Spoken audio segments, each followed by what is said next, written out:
NEET வினாத்தாள் கசிவு தொடர்பாக பாட்னா எய்ம்ஸ் மாணவர்கள் 4 பேரை சிபிஐ போலீசார் கைது செய்துள்ளனர். அதிரடி கைது நடவடிக்கையின் பின்னணி என்ன? இளநிலை மருத்துவ படிப்புகளுக்கான நீட் நுழைவுத் தேர்வு கடந்த மே மாதம் 5ஆம் தேதி நடைபெற்றது. நாடு முழுவதும் 571 நகரங்களில் 4750 மையங்களில் தேர்வு நடத்தப்பட்டது. 23 லட்சத்திற்கு மேற்பட்ட மாணவர்கள் தேர்வு எழுதினர். இந்த தேர்வில் வினாத்தாள் கசிவு முறைகேடு நடந்திருப்பதாக தேர்வு சமயத்திலேயே குற்றச்சாட்டுக்கள் எழுந்தன.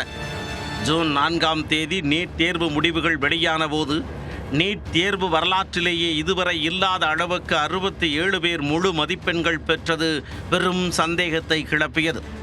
இதில் ஒரே தேர்வு மையத்தில் தேர்வெழுதிய 6 பேர் முழு மதிப்பெண்கள் பெற்றது பெரும் சர்ச்சையை ஏற்படுத்தியது.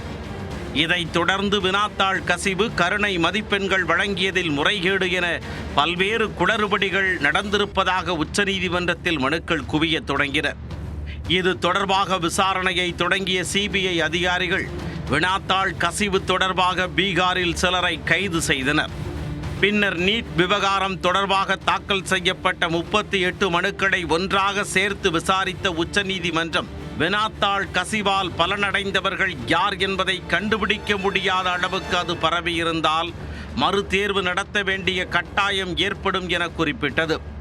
ஆனால் மறுதேர்வு நடத்தினால் கடினமாக உழைத்து தேர்வெழுதிய லட்சக்கணக்கான மாணவர்களின் எதிர்காலம் பாதிக்கப்படும் என்று மத்திய அரசும் தேசிய தேர்வு முகமையும் நீதிமன்றத்தில் எதிர்ப்பு தெரிவித்துள்ளது.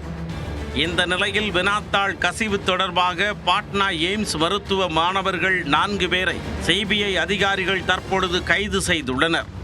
கைது செய்யப்பட்ட 4 பேரில் சந்தன் சிங், ராகுல் ஆனந்த், குமார் ஷானு ஆகிய 3ஆம் ஆண்டு மாணவர்கள் என தெரிய வந்துள்ளது. 4வது குற்றவாளியான கரண் ஜெயின் 2ஆம் ஆண்டு மாணவர் என தெரிய வந்துள்ளது.